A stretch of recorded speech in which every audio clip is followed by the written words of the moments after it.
ਸਿੱਖ channel ਦੇਖ ਰਹੀ UK Europe ਅਤੇ ਦੇਸ਼ ਵਿਦੇਸ਼ ਦੀ ਸੰਗਤ ਨੂੰ ਵਾਹਿਗੁਰੂ ਜੀ ਕਾ ਖਾਲਸਾ ਵਾਹਿਗੁਰੂ ਜੀ ਕੀ ਫਤਿਹ। ਸਿੱਖ ਚੈਨਲ ਦੀ ਟੀਮ ਇਸ ਵੇਲੇ ਖੜੀ ਆ ਅਟਾਰੀ ਬਾਰਡਰ ਦੇ ਉੱਤੇ, ਜਿੱਥੋਂ ਬਾਰਡਰ ਸਿਰਫ 2 ਕਿਲੋਮੀਟਰ ਦੀ ਦੂਰੀ ਦੇ ਉੱਤੇ ਆ ਤੇ ਬੋਰਡ ਲੱਗਾ ਆ ਜਿਸ ਤੇ ਨਜ਼ਰ ਆ ਰਿਹਾ ਕਿ ਲਾਹੌਰ 24 ਕਿਲੋਮੀਟਰ ਦੀ ਦੂਰੀ ਦੇ ਉੱਤੇ ਆ ਤੇ ਇਸਲਾਮਾਬਾਦ ਜਿਹੜਾ ਆ 322 ਕਿਲੋਮੀਟਰ ਦੀ ਦੂਰੀ ਦੇ ਉੱਤੇ ਆ।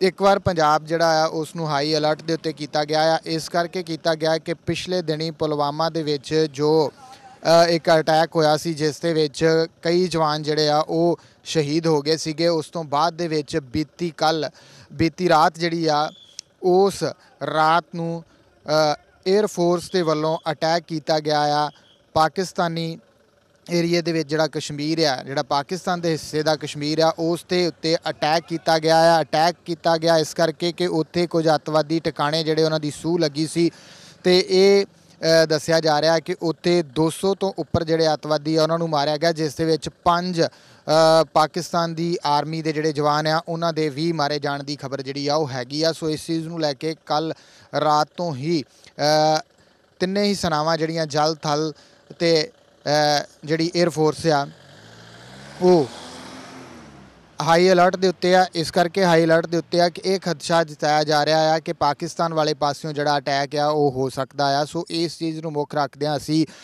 ਆਏ ਸੀਗੇ ਅਟਾਰੀ ਬਾਰਡਰ ਦੇ ਉੱਤੇ ਕਿ ਇੱਥੇ ਦਾ ਕੀ ਮਾਹੌਲ ਆ। ਪਰ ਮੈਂ ਸਮਝਦਾ ਕਿ ਸ਼ਾਇਦ ਡਰਨ ਵਾਲੀ ਜਿਹੜੀ ਆ ਉਹ ਕੋਈ ਵੀ ਗੱਲ ਨਹੀਂ ਹੈਗੀ ਜਿਸ ਤਰ੍ਹਾਂ ਦਾ ਇੱਥੇ ਮਾਹੌਲ ਆ। ਸੋ ਮੇਰੇ ਨਾਲ ਇੱਥੇ ਜਿਹੜੀ ਗੱਲਬਾਤ ਆ ਉਹ ਕਰਨਗੇ ਡਾਕਟਰ ਕੰਵਲਜੀਤ ਸਿੰਘ ਸਿੱਧੂ। ਸੋ ਉਹਨਾਂ ਨਾਲ ਅਸੀਂ ਗੱਲਬਾਤ ਕਰਕੇ ਤੇ ਜਾਣਾਂਗੇ ਕਿ ਕੀ ਮਾਹੌਲ ਜਿਹੜਾ ਆ ਉਹ ਸਮਝਦੇ ਆ।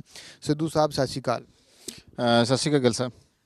ਸਿੱਧੂ ਸਾਹਿਬ ਬਾਰਡਰ ਦੇ ਉੱਤੇ ਆਏ ਅਸੀਂ ਇਸ ਵੇਲੇ ਬਿਲਕੁਲ ਬਾਰਡਰ ਦੇ ਉੱਤੇ ਖੜ੍ਹੇ ਹਾਂ। ਇੱਥੋਂ ਜਿਹੜੀ ਵੀ ਗੱਡੀ ਕੋਈ ਆਉਂਦੀ ਆ ਅੰਮ੍ਰਿਤਸਰ ਵਾਲੇ ਪਾਸਿਓਂ ਇੱਥੇ ਚੈੱਕ ਹੁੰਦੀ ਹੈ, ਉਸ ਤੋਂ ਬਾਅਦ ਦੇ ਵਿੱਚ ਉਸਨੂੰ ਅੱਗੇ ਜਿਹੜਾ ਲੰਘਾਇਆ ਜਾਂਦਾ ਆ।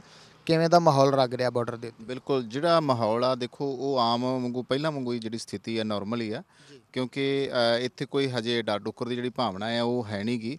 ਅਤੇ ਉਸੇ ਤਰ੍ਹਾਂ ਹੀ ਜਿਹੜੀ ਹੈਗੀ ਆ ਕਿ ਜਿਹੜੇ ਸਾਡੇ ਦਰਸ਼ਕ ਅਟਾਰੀ ਬਾਰਡਰ ਦੇਖਣ ਆਉਂਦੇ ਆ ਉਹ ਉਸੇ ਤਰ੍ਹਾਂ ਹੀ ਹੈਗੇ ਆ, ਬਾਹਰੋਂ ਇੱਥੇ ਪੁੱਜ ਰਹੇ ਹੈਗੇ ਆ। ਅਤੇ ਉਸੇ ਤਰ੍ਹਾਂ ਜਿਹੜੀ ਇੱਥੇ ਖੜੋਤੀ ਪੁਲਿਸ ਫੋਰਸ ਹੈਗੀ ਆ ਉਸੇ ਤਰ੍ਹਾਂ ਹੀ ਉਹਨਾਂ ਦੀ ਜਿਹੜੀ ਰੂਟੀਨ ਦੀ ਚੈਕਿੰਗ ਹੈ ਉਵੇਂ ਚੱਲਦੀ ਪਈ ਹੈਗੀ ਆ। ਤਾਂ ਯਾਨੀ ਇਸ ਚੀਜ਼ ਨੂੰ ਵੇਖ ਕੇ ਇੱਦਾਂ ਲੱਗਦਾ ਹੈਗਾ ਕਿ ਜਿਹੜਾ ਮਾਹੌਲ ਹੈਗਾ ਆ ਉਹ ਹਜੇ ਸ਼ਾਂਤੀਪੂਰਨ ਹੀ ਆ ਅਤੇ ਇਹ ਵੀ ਮੈਂ ਉਮੀਦ ਕਰਦਾ ਕਿ ਸ਼ਾਂਤੀਪੂਰਨ ਹੀ ਰਹੇ ਜੀ। ਜਿਹੜਾ ਅਟੈਕ ਕੀਤਾ ਗਿਆ ਹੈ ਬੀਤੀ ਰਾਤ, ਜਿਹੜਾ ਅਟੈਕ ਹੋਇਆ ਵਾ ਕੁਝ ਅੱਤਵਾਦੀ ਟਿਕਾਣਿਆਂ ਦੀ ਗੱਲ ਕਹੀ ਗਈ ਹੈ ਜਿਸ ਦੇ ਵਿੱਚ ਪਾਕਿਸਤਾਨ ਦੀ ਆਰਮੀ ਦੇ ਜਵਾਨ ਵੀ ਸ਼ਹੀਦ ਹੋਏ ਆ। ਪਹਿਲਾਂ ਇੱਥੇ ਜਿਹੜਾ ਅਟੈਕ ਹੋਇਆ ਸੀਗਾ ਉਸ ਦੇ ਵਿੱਚ ਪਾਕਿਸਤਾਨ ਸਬੂਤ ਮੰਗਦਾ ਸੀਗਾ ਕਿ ਤੁਸੀਂ ਸਬੂਤ ਦਿਓ, ਅਸੀਂ ਕਾਰਵਾਈ ਜਿਹੜੀ ਆ ਉਹ ਕਰਾਂਗੇ। ਪਰ ਸਬੂਤ ਦੇਣ ਦੀ ਬਜਾਏ ਇਹ ਜਿਹੜਾ ਅਟੈਕ ਕੀਤਾ ਗਿਆ ਆ 에ਅਰ ਫੋਰਸ ਦੇ ਵੱਲੋਂ ਪੰਜਾਬ ਨੂੰ ਜਿੱਥੇ ਹਾਈ ਅਲਰਟ ਕੀਤਾ ਗਿਆ, ਉਸ ਦੇ ਨਾਲ ਨਾਲ ਮੈਂ ਇਹ ਵੀ ਦੱਸਣਾ ਚਾਹੁੰਦਾ ਦਰਸ਼ਕਾਂ ਨੂੰ ਕਿ ਪੰਜਾਬ ਦੇ ਵਿੱਚ ਜਿਹੜਾ ਆਦਮਪੁਰ ਏਅਰਪੋਰਟ ਆ, ਪਠਾਨਕੋਟ ਏਅਰ ਬੇਸ ਆ ਅਤੇ ਹਲਵਾਰਾ ਜਿਹੜਾ ਏਅਰਪੋਰਟ ਆ ਉੱਥੋਂ ਜਿਹੜਾ ਆ ਇਹ ਉਹਨਾਂ ਏਅਰਪੋਰਟਸ ਨੂੰ ਵੀ ਜਿਹੜਾ ਆ ਉਹ ਰੈੱਡ ਅਲਰਟ ਦੇ ਉੱਤੇ ਰੱਖਿਆ ਗਿਆ, ਕਿਉਂਕਿ ਕੱਲ੍ਹ ਰਾਤ ਨੂੰ ਆਦਮਪੁਰ ਅਤੇ ਹਲਵਾਰਾ ਤੋਂ ਹੀ ਹਵਾਈ ਫੌਜ ਦੇ ਜਿਹੜੇ ਜਹਾਜ਼ ਆ ਉਹਨਾਂ ਨੇ ਉਡਾਨ ਭਰੀ ਸੀਗੀ। ਜਿਹੜਾ ਅਟੈਕ ਜਿਹੜਾ ਆ ਉਹ ਕਸ਼ਮੀਰ ਦੇ ਵਿੱਚ ਜਿਹੜਾ ਪਾਕਿਸਤਾਨ ਆਕੂਪਾਈਡ ਕਸ਼ਮੀਰ ਆ ਉੱਥੇ ਜਿਹੜਾ ਅਟੈਕ ਕੀਤਾ ਗਿਆ ਆ ਅਤੇ ਅੱਤਵਾਦੀਆਂ ਨੂੰ ਉੱਥੇ ਜਿਹੜਾ ਮਾਰਿਆ ਗਿਆ ਉਹ ਗੱਲ ਸਾਹਮਣੇ ਆ ਰਹੀ ਆ। ਸੋ ਸਿੱਧੂ ਸਾਹਿਬ ਜਿਹੜੀ ਗੱਲ ਇਲੈਕਸ਼ਨ ਦੀ ਕਰ ਰਹੇ ਆ, ਕਿਤੇ ਨਾ ਕਿਤੇ ਉੱਥੇ ਵੀ ਪੇਚ ਜਿਹੜਾ ਆ ਉਹ ਇਸ ਚੀਜ਼ ਦਾ ਸੰਪਰਕ ਜੁੜਦਾ ਆ ਕਿ ਇਲੈਕਸ਼ਨ ਵੀ ਆ ਰਹੀ ਹੈ ਅੱਗੇ। ਇਲੈਕਸ਼ਨ ਨੂੰ ਮੁੱਖ ਰੱਖਦਿਆਂ ਹੋਇਆਂ ਵੀ ਸਰਕਾਰ ਜਿਹੜੀ ਆ ਇਹ ਇਸ ਤਰ੍ਹਾਂ ਕਰ ਰਹੀ ਹੈ। ਗਿੱਲ ਸਾਹਿਬ, ਮੈਨੂੰ ਪਹਿਲਾਂ ਤਾਂ ਮੈਂ ਉਹ ਜਿਹੜੇ ਸ਼ਹੀਦ ਹੋਏ 42 ਜਣੇ ਮੈਂ ਸਿਜਦਾ ਕਰਦਾ ਹਾਂ ਉਹਨਾਂ ਸ਼ਹੀਦਾਂ ਨੂੰ। ਔਰ ਇੱਕ ਬਹੁਤ ਮਾੜੀ ਘਟਨਾ ਵੀ ਹੈਗੀ ਆ ਇਹ ਜਿਹੜੀ ਅੱਤਵਾਦੀ ਜਥੇਬੰਦੀਆਂ ਵੱਲੋਂ ਕੀਤੀ ਗਈ ਹੈਗੀ ਆ। ਪਰ ਜਿਵੇਂ ਕਿ ਹੁਣ ਪਾਕਿਸਤਾਨ ਦੇ ਪ੍ਰਧਾਨ ਮੰਤਰੀ ਇਮਰਾਨ ਖਾਨ ਹੋਰਾਂ ਨੇ ਇਹ ਗੱਲ ਕਹੀ ਸੀਗੀ ਕਿ ਮੈਨੂੰ ਇਹਦੇ ਸਬੂਤ ਦਿਓ ਅਤੇ ਫਿਰ ਆਪਾਂ ਕੋਈ ਇਹਦਾ ਜਿਹੜਾ ਹੱਲ ਹੈਗਾ ਉਹ ਕੱਢਦੇ ਹਾਂ। ਪਰ ਮੈਨੂੰ ਲੱਗਦਾ ਕਿ ਇਹ ਜਿਹੜਾ ਹੁਣ ਕੱਲ੍ਹ ਵਾਲਾ ਜਿਹੜਾ ਹਮਲਾ ਕੀਤਾ ਗਿਆ ਹੈਗਾ ਉੱਧਰ ਲੋੜ ਸੀਗੀ ਇੱਥੇ ਕਿ ਜੇ ਅਸੀਂ ਦੋਵਾਂ ਮੁਲਕਾਂ ਦੇ ਜਿਹੜੇ ਸੰਬੰਧ ਹੈਗੇ ਆਪਸ ਵਿੱਚ ਸੁਧਾਰਨੇ ਆ ਅਤੇ ਮਿਲ ਬੈਠ ਕੇ ਜਿਹੜੀ ਗੱਲ ਹੈ ਉਹ ਕਰਨੀ ਜ਼ਰੂਰੀ ਬਣਦੀ ਸੀ ਔਰ ਇਮਰਾਨ ਖਾਨ ਦੀ ਵੀ ਸੁਣ ਲੈਣੀ ਚਾਹੀਦੀ ਸੀ। ਪਰ ਜੇ ਦੂਸਰਾ ਪੱਖ ਹੁਣ ਦੇਖਿਆ ਜਾਵੇ ਤਾਂ ਕਿਤੇ ਸੌੜੀ ਰਾਜਨੀਤੀ ਜਿਹੜੀ ਆ ਸਾਡੀ ਉਹ ਵੀ ਕੰਮ ਕਰ ਰਹੀ ਹੈਗੀ ਆ ਔਰ ਆਉਣ ਵਾਲੇ ਜਿਹੜੇ ਇਲੈਕਸ਼ਨ ਹੈਗੇ ਆ ਉਹ ਇਹਦੇ ਵਿੱਚ ਮੁੱਦਾ ਬਣਦੇ ਪਏ ਹੈਗੇ ਆ। ਯਾਨੀ ਜੇ ਇਹਦਾ ਸਿੱਟਾ ਕੱਢਿਆ ਜਾਵੇ ਤਾਂ ਇਹੀ ਕਿਹਾ ਜਾ ਸਕਦਾ ਹੈਗਾ ਕਿ ਆਉਣ ਵਾਲੇ ਇਲੈਕਸ਼ਨਾਂ ਨੂੰ ਜਿਹੜਾ ਹੈਗਾ ਉਹ ਡਿਲੇ ਪਾਇਆ ਜਾ ਸਕੇ ਅਤੇ ਇਹ ਆਪਣੀਆਂ ਜਿਹੜੀਆਂ ਹੈਗੀਆਂ ਗਤੀਵਿਧੀਆਂ ਇਸ ਤਰ੍ਹਾਂ ਦੀਆਂ ਕਰਕੇ ਜਿਹੜਾ ਲੋਕਾਂ ਦਾ ਧਿਆਨ ਹੈਗਾ ਆ ਉਸ ਮੁੱਦੇ ਤੋਂ ਪਾਸੇ ਹਟਾ ਲੈਣ। ਇਹ ਵੀ ਇੱਕ ਕਾਰਨ ਸਾਨੂੰ ਨਜ਼ਰ ਆਉਂਦਾ ਹੈ। ਜੀ ਜੀ ਜੀ। ਸੋ ਬਿਲਕੁਲ ਇਹੀ ਕਾਰਨ ਨਜ਼ਰ ਆ ਰਿਹਾ ਪਿਛਲੇ ਕਾਫੀ ਦਿਨਾਂ ਤੋਂ ਕਈ ਤਰ੍ਹਾਂ ਦੇ ਨਾਅਰੇਬਾਜ਼ੀ ਜਿਹੜੀ ਆ ਉਹ ਹੋ ਰਹੀ ਆ ਇਲੈਕਸ਼ਨ ਨੂੰ ਜਿਹੜੀ ਰੋਕਣ ਦੀ ਉਹ ਵੀ ਗੱਲ ਹੋ ਰਹੀ ਆ। ਪਾਕਿਸਤਾਨ ਵਾਲੇ ਪਾਸਿਓਂ ਵੀ ਇਸੇ ਤਰ੍ਹਾਂ ਦੀ ਹੀ ਬਿਆਨਬਾਜ਼ੀ ਜਿਹੜੀ ਉਹ ਨਜ਼ਰ ਆਈ ਕਿ ਭਾਰਤ ਦੇ ਵਿੱਚ ਇਲੈਕਸ਼ਨ ਹੈ, ਜਾਣਬੁੱਝ ਕੇ ਇਸ ਤਰ੍ਹਾਂ ਕੀਤਾ ਜਾ ਰਿਹਾ ਆ। ਜਿਹੜੀ ਰਾਤ ਦਾ ਅਟੈਕ ਹੋਇਆ ਉਸ ਤੋਂ ਬਾਅਦ ਦੇ ਵਿੱਚ ਆਰਮੀ ਜਿਹੜੀ ਉਸ ਨੂੰ ਹਾਈ ਅਲਰਟ ਦੇ ਉੱਤੇ ਕੀਤਾ ਗਿਆ। ਸਿੱਧੂ ਸਾਹਿਬ ਆਰਮੀ ਜਿਹੜੀ ਉਸ ਨੂੰ ਹਾਈ ਅਲਰਟ 'ਤੇ ਕੀਤਾ ਗਿਆ। ਪੰਜਾਬ ਦੇ ਵਿੱਚ ਹਾਈ ਅਲਰਟ ਜਿਹੜਾ ਉਹ ਕਰ ਦਿੱਤਾ ਗਿਆ ਕਿਉਂਕਿ ਬਾਰਡਰ ਏਰੀਆ ਵਾ ਸਾਰਾ। ਬਿਲਕੁਲ ਗਿੱਲ ਸਾਹਿਬ, ਇਹ ਠੀਕ ਹੈਗਾ। ਜਿਹੜੇ ਫੌਜਾਂ ਦਾ ਜਿਹੜਾ ਰਸੂਖ ਹੈਗਾ ਆ, ਉਹ ਜੇ ਆਪਾਂ ਉਹਦੀ ਗੱਲ ਕਰੀਏ ਕਿ ਫੌਜਾਂ ਦੀ ਇੱਕ ਜ਼ਿੰਮੇਵਾਰੀ ਜਿਹੜੀ ਆ ਉਹ ਬਣਦੀ ਹੈਗੀ ਆ। ਔਰ ਜਦੋਂ ਇਸ ਤਰ੍ਹਾਂ ਦੇ ਹਾਲਾਤ ਕਿਸੇ ਵੀ ਮੁਲਕ ਦੇ ਵਿੱਚ ਬਣ ਜਾਂਦੇ ਹੈਗੇ ਆ, ਤੇ ਸਭ ਤੋਂ ਪਹਿਲਾਂ ਜਿਹੜਾ ਸਰਹੱਦੀ ਇਲਾਕੇ ਹੈਗੇ ਆ ਉਹਦੇ ਉੱਤੇ ਜਿਹੜੀ ਸੁਰੱਖਿਆ ਆ ਉਹ ਵਧਾਉਣੀ ਬਹੁਤ ਜ਼ਰੂਰੀ ਹੈਗੀ ਆ। ਇਹ ਸਾਡੀ ਆਰਮੀ ਦੀ ਜਿਹੜੀ ਉਹ ਪਹਿਲ ਕਦਮੀ ਹੈਗੀ ਆ ਔਰ ਉਹ ਕਾਰਵਾਈ ਉਹਨਾਂ ਨੇ ਕੀਤੀ ਵੀ ਆ। ਪਰ ਇਹਦੇ ਵਿੱਚ ਕੁਝ ਹੋਰ ਹਾਲਾਤ ਜਿਹੜੇ ਮੈਨੂੰ ਨਜ਼ਰ ਆਉਂਦੇ ਹੈਗੇ ਆ, ਉਹਦੇ ਲਈ ਮੈਂ ਫਿਰ ਇੱਥੇ ਚਰਚਾ ਕਰਨੀ ਚਾਹੂੰਗਾ ਕਿ ਜਦੋਂ ਵੀ ਇਸ ਤਰ੍ਹਾਂ ਦੇ ਹਾਲਾਤ ਸਰਹੱਦ ਦੇ ਉੱਤੇ ਆਉਂਦੇ ਹੈਗੇ ਆ ਅਤੇ ਸਰਹੱਦੀ ਜਿਹੜੇ ਏਰੀਏ ਦੇ ਲੋਕ ਹੈਗੇ ਆ ਬੈਠੇ ਆ ਪਿੰਡਾਂ ਦੇ ਵਿੱਚ, ਤਾਂ ਸਭ ਤੋਂ ਪਹਿਲਾਂ ਉਹਨਾਂ ਨੂੰ ਉਠਾਉਣ ਦੀਆਂ ਕਾਰਵਾਈਆਂ ਜਿਹੜੀਆਂ ਆ ਉਹ ਹੁੰਦੀਆਂ ਆ। ਚਾਹੇ ਅਸੀਂ ਪਹਿਲੀਆਂ ਜੰਗਾਂ ਦੀ ਅਸੀਂ ਗੱਲ ਕਰ ਲਈਏ, ਚਾਹੇ ਦੇਸ਼ ਆਜ਼ਾਦੀ ਤੋਂ ਬਾਅਦ ਦੀ ਪਹਿਲੀ ਜੰਗ 48 ਤੋਂ ਲੈ ਕੇ ਫਿਰ 65 ਦੀ ਗੱਲ ਕਰ ਲਈਏ, 71 ਦੀ ਗੱਲ ਕਰ ਲਈਏ, ਅਤੇ ਉਸ ਤੋਂ ਬਾਅਦ ਹੋਰ ਕਾਫੀ ਸਾਰੀਆਂ ਜਦੋਂ ਵੀ ਕਾਰਵਾਈਆਂ ਹੋਈਆਂ ਹੁਣ ਤੱਕ ਦੀ ਅਸੀਂ ਗੱਲ ਕਰ ਲਈਏ, ਅਤੇ ਪਿੰਡ ਜਿਹੜਾ ਏਰੀਆ ਹੈਗਾ ਜਿਹੜਾ ਸਰਹੱਦ ਦੇ ਨਾਲ ਨਾਲ ਵਸਦੇ ਪਏ ਲੋਕ ਆ, ਉਹਨਾਂ ਨੂੰ ਸਭ ਤੋਂ ਜ਼ਿਆਦਾ ਦਿੱਕਤ ਜਿਹੜਾ ਸਾਹਮਣਾ ਇਹਦਾ ਕਰਨਾ ਪੈ ਰਿਹਾ ਹੈਗਾ। ਬਾਕੀ ਸੁਰੱਖਿਆ ਨਜ਼ਰ ਤੋਂ ਜਿਹੜੀ ਹੈਗੀ ਆ ਉਹ ਆਰਮੀ ਉਹ ਇੱਕ ਵਧੀਆ ਜਿਹੜੀ ਉਹ ਕਾਰਵਾਈ ਆਪਣੀ ਉਹ ਕਰ ਰਹੀ ਹੈ। ਇਸ ਦੇ ਨਾਲ ਕਈ ਵਾਰ ਇਹ ਹੋ ਜਾਂਦਾ ਕਿ ਜਦੋਂ ਐਵੇਂ ਦਾ ਮਾਹੌਲ ਬਣਦਾ ਆ, ਆਸ-ਪਾਸ ਦੇ ਜਿੰਨੇ ਵੀ ਪਿੰਡ ਹੁੰਦੇ ਆ ਉਹਨਾਂ ਨੂੰ ਉਠਾਉਣਾ ਸ਼ੁਰੂ ਕਰ ਦਿੱਤਾ ਜਾਂਦਾ। ਪਰ ਜੇ ਅੱਜ ਪਹਿਲਾ ਦਿਨ ਆ, ਰਾਤ ਨੂੰ ਅਟੈਕ ਹੋਇਆ, ਅਜੇ ਪਾਕਿਸਤਾਨ ਵਾਲੇ ਪਾਸਿਓਂ ਕਈ ਪ੍ਰਤੀਕਿਰਿਆ ਜਿਹੜੀ ਆ ਉਹ ਆਉਂਦੀ ਆ, ਉਹ ਆਪਣਾ ਨੁਕਸਾਨ ਜਿਹੜਾ ਉਹ ਵੀ ਦੇਖਣਗੇ। ਉਸ ਤੋਂ ਬਾਅਦ ਦੇ ਵਿੱਚ ਕਿਸ ਤਰ੍ਹਾਂ ਦੀ ਕਾਰਵਾਈ ਜਿਹੜੀ ਆ ਉਹ ਹੋ ਸਕਦੀ ਆ। ਦੇਖੋ ਇਸ ਤਰ੍ਹਾਂ ਹੈ ਕਿ ਗੱਲ ਜਦੋਂ ਹੁਣ ਦੋਵਾਂ ਮੁਲਕਾਂ ਦੀ ਰਾਜਨੀਤੀ ਦੀ ਆਉਂਦੀ ਹੈਗੀ ਆ, ਅਤੇ ਹੋ ਹੱਲਾ ਜਿਹੜਾ ਹੈਗਾ ਇੱਧਰ ਵੀ ਉਨਾ ਹੀ ਹੋਇਆ, ਉੱਧਰ ਵੀ ਉਹ ਘੱਟ ਉਹ ਵੀ ਨਹੀਂ ਕਰਨਗੇ ਕਹਿ ਸਕਦੇ ਹੈਗੇ ਆ। ਕਿਉਂਕਿ ਜਿਹਦੇ ਉੱਤੇ ਵੀ ਮੁਸੀਬਤ ਬਣ ਜੇ, ਜਿਹਦੇ ਵੀ ਜਿਹੜੇ ਹੈਗੇ ਆ ਫੌਜੀ ਜਵਾਨ ਸ਼ਹੀਦ ਹੁੰਦੇ ਹੋਣ, ਅਤੇ ਕੋਈ ਵੀ ਮੁਲਕ ਜਾਂ ਉੱਥੋਂ ਦਾ ਆਵਾਮ ਜਿਹੜਾ ਹੈਗਾ ਉਹ ਚੁੱਪ ਕਰਕੇ ਨਹੀਂ ਬਹਿੰਦਾ ਹੈਗਾ। ਔਰ ਹਮੇਸ਼ਾ ਹੀ ਉਹ ਇੱਕ ਗੱਲ ਕਹਿੰਦਾ ਹੈਗਾ ਕਿ ਅਸੀਂ ਜਿਹੜਾ ਹੈਗਾ ਆ ਇਹਦਾ ਜਿਹੜਾ ਬਦਲਾ ਆ ਉਹ ਲਈਏ। ਪਰ ਮੈਨੂੰ ਨਜ਼ਰ ਆਉਂਦਾ ਹੈਗਾ ਵੀ ਬਦਲਾ ਲਓ ਨੀਤੀਆਂ ਨਾਲ ਕੰਮ ਨਹੀਂ ਚੱਲਣਾ ਗਾ। ਇਹਦੇ ਵਿੱਚ ਤਾਂ ਇਹ ਆ ਕਿ ਅਸੀਂ ਹੀ ਹੁਣ ਪੂਰੇ ਸੰਸਾਰ ਦੇ ਵਿੱਚ ਦੋ ਮੁਲਕ ਇਹੋ ਜਿਹੇ ਆ ਜਿਨ੍ਹਾਂ ਦੀ ਇਹ ਆਪਸੀ ਕਸ਼ਮਕਸ਼ 70 ਸਾਲ ਤੋਂ ਉੱਤੇ ਦਾ ਸਮਾਂ ਹੋ ਚੁੱਕਿਆ, ਇਹਦੇ ਵਿੱਚੋਂ ਨਿਕਲਿਆ ਕੁਛ ਨਹੀਂ। ਮਾਵਾਂ ਨੇ ਆਪਦੇ ਪੁੱਤ ਹੀ ਗਵਾਏ ਹੈਗੇ ਆ। ਸਰਹੱਦਾਂ ਦੇ ਉੱਤੇ ਜਿਹੜਾ ਹੈਗਾ ਆ ਅਸੀਂ ਆਪਣੇ ਦੇਸ਼ ਦਾ ਅਰਬਾਂ ਖਰਬਾਂ ਦਾ ਨੁਕਸਾਨ ਜਿਹੜਾ ਹੈਗਾ ਉੱਤੇ ਕਰ ਦਿੱਤਾ ਹੈਗਾ। ਇਸ ਟਾਈਮ ਲੋੜ ਇਸ ਗੱਲ ਦੀ ਵੀ ਹੈ ਬਣਦੀ ਪਈ ਕਿ ਅਸੀਂ ਮਿਲ ਬੈਠ ਕੇ ਜਿਹੜਾ ਹੈਗਾ ਆ ਇਸ ਤਰ੍ਹਾਂ ਦੇ ਜਿਹੜੇ ਮਸਲੇ ਆ ਉਹ ਹੱਲ ਕਰੀਏ। ਔਰ ਅੱਤਵਾਦ ਨਾ ਉਹਨਾਂ ਦਾ ਸਕਾ ਅਤੇ ਨਾ ਸਾਡਾ ਸਕਾ। ਇੱਥੇ ਲੋੜ ਇਹ ਬਣਦੀ ਹੈ ਕਿ ਜਿਹੜਾ ਅੱਤਵਾਦ ਆ ਉਹਦਾ ਸਾਨੂੰ ਜਿਹੜਾ ਹੈਗਾ ਆ ਉਹ ਖਾਤਮਾ ਕਰਨਾ ਪਊਗਾ। ਪਰ ਇਹਦੇ ਲਈ ਇੱਕ ਜਿਹੜਾ ਤੀਸਰਾ ਵਿਚੋਲਾ ਕੋਈ ਧਿਰ ਬਣਦੀ ਆ ਉਹਨੂੰ ਪਾਸੇ ਰੱਖ ਕੇ ਆਪਸ ਵਿੱਚ ਮਿਲ ਬੈਠ ਕੇ ਅਗਰ ਦੋਵੇਂ ਧਿਰਾਂ ਕਰ ਲੈਂਦੀਆਂ ਤਾਂ ਮੈਨੂੰ ਲੱਗਦਾ ਹੈਗਾ ਇਸ ਤੋਂ ਵਧੀਆ ਹੱਲ ਨਹੀਂ ਹੋ ਸਕਦਾ। ਨਾ ਫਿਰ ਇੰਨਾ ਜ਼ਿਆਦਾ ਸਾਡਾ ਪੈਸਾ ਫੂਕਿਆ ਜਾਊਗਾ ਅਤੇ ਨਾ ਹੀ ਮਾਵਾਂ ਦੇ ਜਿਹੜੇ ਪੁੱਤ ਹੈਗੇ ਉਹ ਸ਼ਹੀਦ ਹੋਣਗੇ। ਦੋਵੇਂ ਹੀ ਗਰੀਬ ਦੇਸ਼ ਨੇ, ਇਹ ਗੱਲ ਜਿਹੜੀ ਆ ਸਭ ਤੋਂ ਪਹਿਲਾਂ ਜਾਣਨੀ ਚਾਹੀਦੀ। ਬਹੁਤ ਸਾਰੇ ਲੋਕ ਜਿਹੜੇ ਆ ਉਹ ਭਾਰਤ ਦੇ ਵਿੱਚ ਵੀ ਭੁੱਖੇ ਸੌਂਦੇ ਆ, ਬਹੁਤ ਸਾਰੇ ਲੋਕ ਜਿਹੜੇ ਪਾਕਿਸਤਾਨ ਵਾਲੇ ਪਾਸੇ ਵੀ ਭੁੱਖੇ ਸੌਂਦੇ ਆ। ਪਰ ਦੁਨੀਆ ਦੀਆਂ ਵੱਡੀਆਂ ਆਰਮੀਜ਼ ਦੀ ਗੱਲ ਕੀਤੀ ਜਾਵੇ ਤਾਂ ਭਾਰਤ ਦੀ ਸਭ ਤੋਂ ਵੱਡੀ ਆਰਮੀ ਜਿਹੜੀ ਆ ਉਹ ਹੈਗੀ ਆ ਕਿ ਇੰਨੀ ਕੁ ਜ਼ਿਆਦਾ ਫੌਜ ਜਿਹੜੀ ਆ, ਇੰਨਾ ਕੁ ਜ਼ਿਆਦਾ ਖਰਚਾ ਫੌਜ ਦੇ ਉੱਤੇ ਹੋ ਰਿਹਾ ਆ ਕਿ ਉਸ ਦੇ ਨਾਲ ਮੈਂ ਸਮਝਦਾ ਕਿ ਇੱਕ ਦੇਸ਼ ਜਿਹੜਾ ਹੋਰ ਖੜਾ ਕੀਤਾ ਜਾ ਸਕਦਾ ਆ।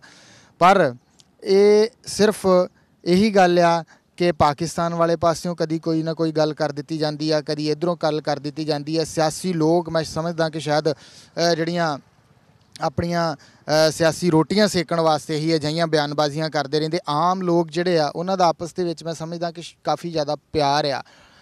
ਹੁਣ ਵੀ ਜਥੇ ਜਾਂਦੇ ਆ, ਉੱਥੇ ਬਹੁਤ ਸਤਿਕਾਰ ਮਿਲਦਾ ਆ। ਉੱਧਰੋਂ ਜੇਕਰ ਕੋਈ ਇੱਧਰ ਆਉਂਦਾ ਤਾਂ ਬਹੁਤ ਸਤਿਕਾਰ ਮਿਲਦਾ ਆ। ਪਿਆਰ ਭਾਵਨਾ ਦੇ ਨਾਲ ਰਹਿਣਾ ਚਾਹੀਦਾ ਆ, ਸ਼ਾਂਤੀ ਦੇ ਨਾਲ ਰਹਿਣਾ ਚਾਹੀਦਾ ਆ। ਕੋਈ ਵੀ ਅਜਿਹੀ ਘਟਨਾ ਜਿਹੜੀ ਆ ਉਹ ਨਾ ਵਾਪਰੇ ਜਿਸ ਦੇ ਨਾਲ ਹੁਣ ਮਸਾਂ ਲੋਕ ਜਿਹੜੇ ਆ ਉਹ ਚੰਗੇ ਭਲੇ ਵਸਣੇ ਸ਼ੁਰੂ ਹੋਏ ਆ। ਇੱਧਰ ਬਾਰਡਰ ਏਰੀਏ ਦੀ ਗੱਲ ਕਰੀਏ ਤਾਂ ਕਾਫੀ ਸਮਾਂ ਜਿਹੜਾ ਆ ਉਹ ਲੰਘਿਆ, ਬੜਾ ਸੁੱਖ ਸ਼ਾਂਤੀ ਦੇ ਨਾਲ ਲੰਘਿਆ। ਪਰ ਬਾਰ-ਬਾਰ ਅਜਿਹੀਆਂ ਗੱਲਾਂ ਜਦੋਂ ਸਾਹਮਣੇ ਆਉਂਦੀਆਂ ਤਾਂ ਸਭ ਤੋਂ ਪਹਿਲਾਂ ਬਾਰਡਰ ਏਰੀਏ ਦੇ ਲੋਕ ਜਿਹੜੇ ਉਹ ਡਰ ਜਾਂਦੇ ਆ। ਬਿਲਕੁਲ ਜੀ, ਇਹਦੇ ਵਿੱਚ ਕੋਈ ਸ਼ੱਕ ਨਹੀਂ। ਜਿਵੇਂ ਕਿ ਗਿੱਲ ਸਾਹਿਬ ਤੁਸੀਂ ਗੱਲ ਕੀਤੀ ਹੈਗੀ ਆ ਕਿ ਇੱਕ ਜਿਹੜਾ ਸ਼ਾਂਤੀ ਦਾ ਮਾਹੌਲ ਇਹਨਾਂ ਦਿਨਾਂ ਦੇ ਵਿੱਚ ਬਣ ਰਿਹਾ ਸੀਗਾ। ਔਰ ਥੋੜ੍ਹੇ ਦਿਨ ਪਹਿਲਾਂ ਵੀ ਪਾਕਿਸਤਾਨ ਦੇ ਵਿੱਚ ਅਸੀਂ ਮਾਂ ਬੋਲੀ ਪੰਜਾਬੀ ਦੀ ਗੱਲ ਵੀ ਹੋ ਕੇ ਹਟੀ ਆ।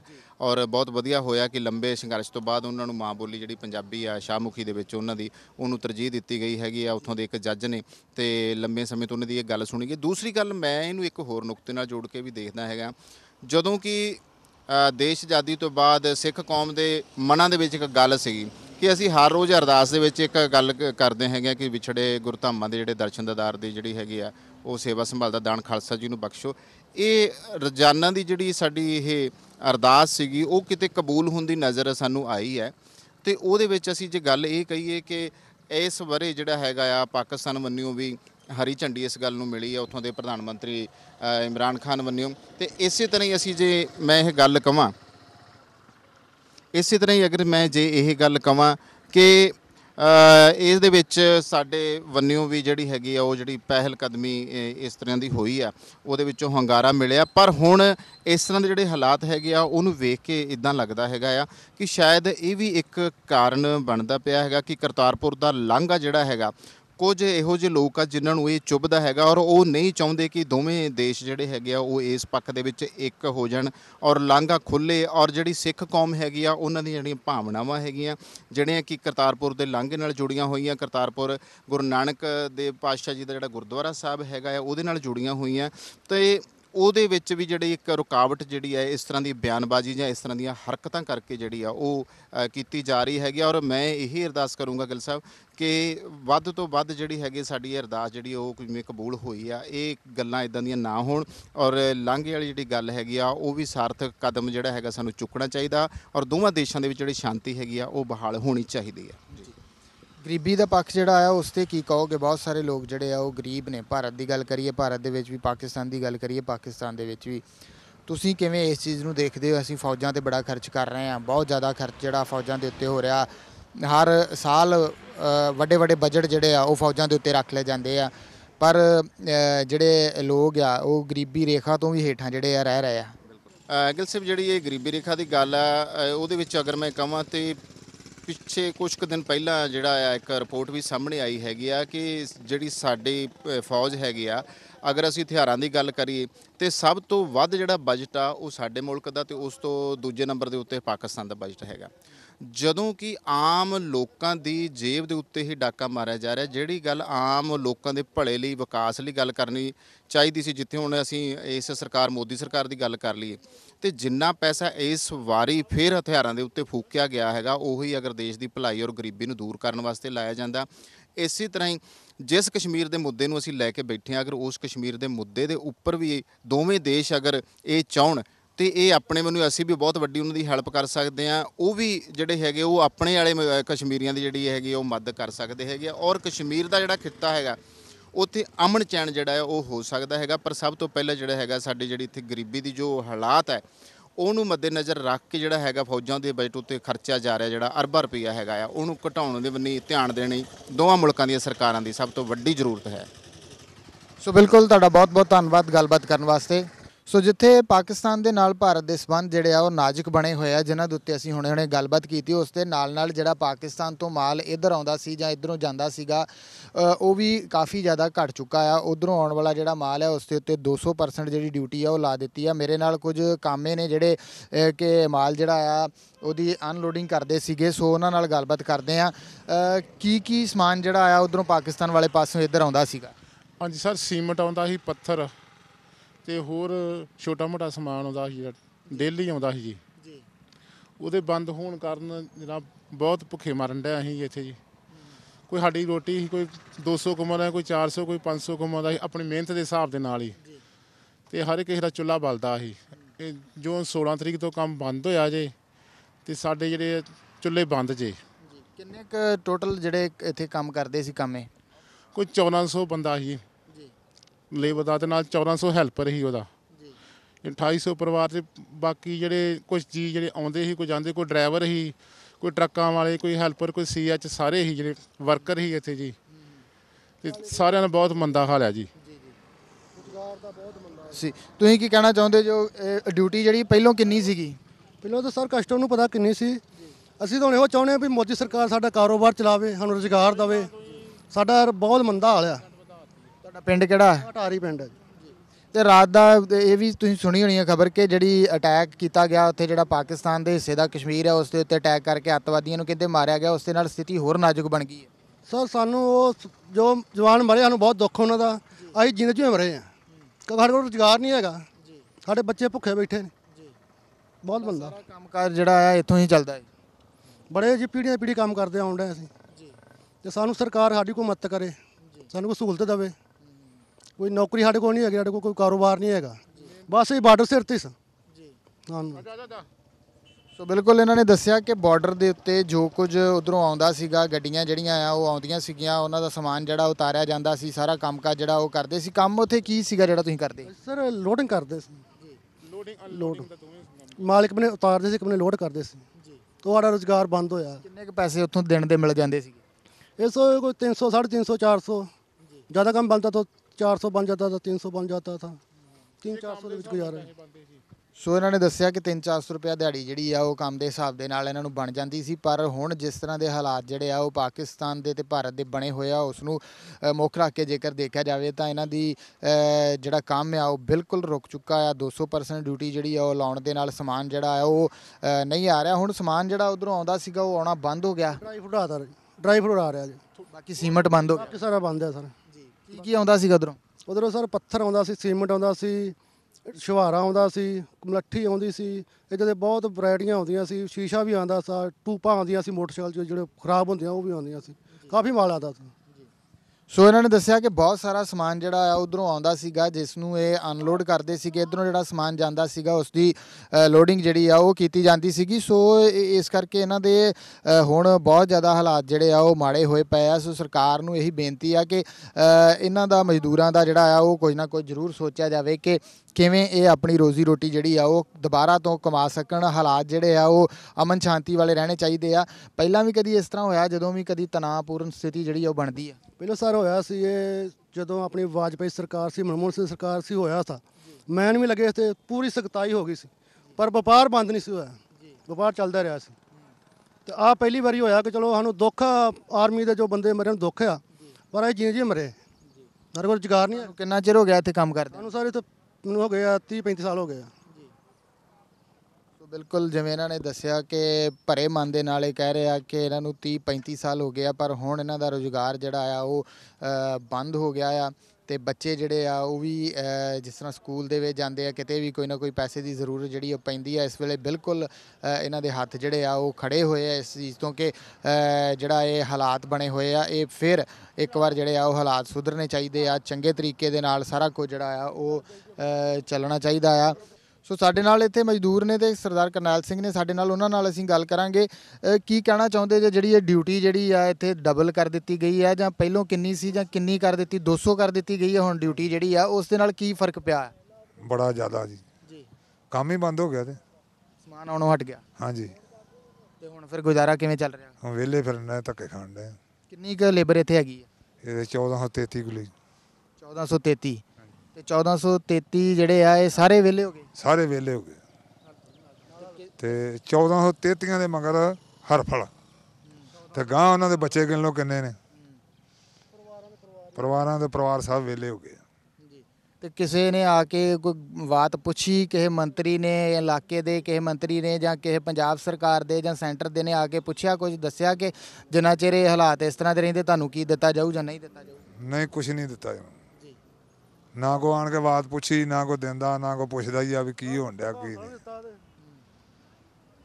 ਸੋ ਬਿਲਕੁਲ ਇਹਨਾਂ ਨੇ ਜਿਵੇਂ ਦੱਸਿਆ ਕਰਨੈਲ ਸਿੰਘ ਹੋਰਾਂ ਨੇ ਕਿ ਜਿਹੜੀ 200% ਡਿਊਟੀ ਕਰ ਦਿੱਤੀ ਗਈ, ਉਸ ਦੇ ਨਾਲ ਉਧਰੋਂ ਮਾਲ ਜਿਹੜਾ ਇੱਧਰ ਆਉਂਦਾ ਸੀਗਾ ਉਹ ਬੰਦ ਹੋ ਗਿਆ। ਉਸ ਦੇ ਨਾਲ ਇਹਨਾਂ ਦੇ ਘਰਾਂ ਦੇ ਵਿੱਚ ਜਿਹੜਾ ਚੁੱਲ੍ਹਾ ਬਾਲਣਾ ਆ ਉਹ ਵੀ ਔਖਾ ਹੋ ਗਿਆ।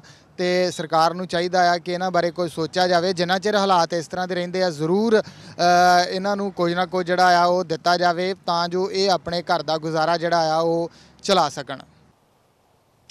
ਸੋ ਬਿਲਕੁਲ ਅਸੀਂ ਬਾਰਡਰ ਦੇ ਉੱਤੇ ਆ ਕੇ ਤੁਹਾਨੂੰ ਇੱਥੋਂ ਦੇ ਹਾਲਾਤ ਵਿਖਾਏ ਆ। ਬਿਲਕੁਲ ਅਜੇ ਕੋਈ ਇਸ ਤਰ੍ਹਾਂ ਦੀ ਕੰਡੀਸ਼ਨ ਨਹੀਂ ਹੈਗੀ। ਅੱਜ ਪਰੇਡ ਜਿਹੜੀ ਰੋਜ਼ਾਨਾ ਹੁੰਦੀ ਆ 5 ਵਜੇ ਇੱਥੇ ਬਾਰਡਰ ਦੇ ਉੱਤੇ, ਉਸ ਵਾਸਤੇ ਵੀ ਗੱਡੀਆਂ ਜਿਹੜੀਆਂ ਉਹ ਜਾ ਰਹੀਆਂ। ਟੂਰਿਸਟ ਜਿਹੜੇ ਆ ਉਹ ਬਹੁਤ ਦੂਰੋਂ ਦੂਰੋਂ ਆਉਂਦੇ ਆ ਪਰੇਡ ਦੇਖਣ ਵਾਸਤੇ। ਤੇ ਤੁਸੀਂ ਦੇਖ ਸਕਦੇ ਜੇ ਕਿ ਇੱਥੇ ਗੱਡੀਆਂ ਜਿਹੜੀਆਂ ਕੋਈ ਪੰਜਾਬ ਤੋਂ ਬਾਹਰ ਦਾ ਨੰਬਰ ਹੁੰਦਾ ਉਹਨਾਂ ਨੂੰ ਚੈੱਕ ਵੀ ਕੀਤਾ ਜਾਂਦਾ ਆ।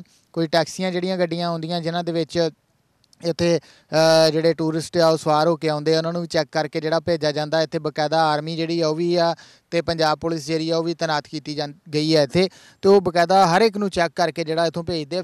ਇਸ ਵੇਲੇ ਹਾਲਾਤ ਜਿਹੜੇ ਆ ਅਜੇ ਕੁਛ ਜਿਹੜਾ ਉਹ ਨਹੀਂ ਕਿਹਾ ਜਾ ਸਕਦਾ, ਕੰਡੀਸ਼ਨ ਜਿਹੜੀ ਆ ਉਹ ਕਿਸ ਤਰ੍ਹਾਂ ਦੀ ਆਉਂਦੀ ਆ, ਆਉਂਦੇ ਕੁਝ ਘੰਟਿਆਂ ਦੇ ਵਿੱਚ ਕੀ ਕੁਝ ਬਣਦਾ ਉਸ ਦੀ ਅਪਡੇਟ ਜਿਹੜੀ ਆ ਉਹ ਵੀ ਤੁਹਾਡੇ ਨਾਲ ਸਾਂਝੀ ਜਿਹੜੀ ਆ ਉਹ ਕਰਦੇ ਰਹਾਂਗੇ। ਸੋ ਅੱਜ ਦੇ ਇਸ ਪ੍ਰੋਗਰਾਮ ਦੇ ਵਿੱਚ ਇੰਨਾ ਹੀ। ਵਾਹਿਗੁਰੂ ਜੀ ਕਾ ਖਾਲਸਾ, ਵਾਹਿਗੁਰੂ ਜੀ ਕੀ ਫਤਿਹ।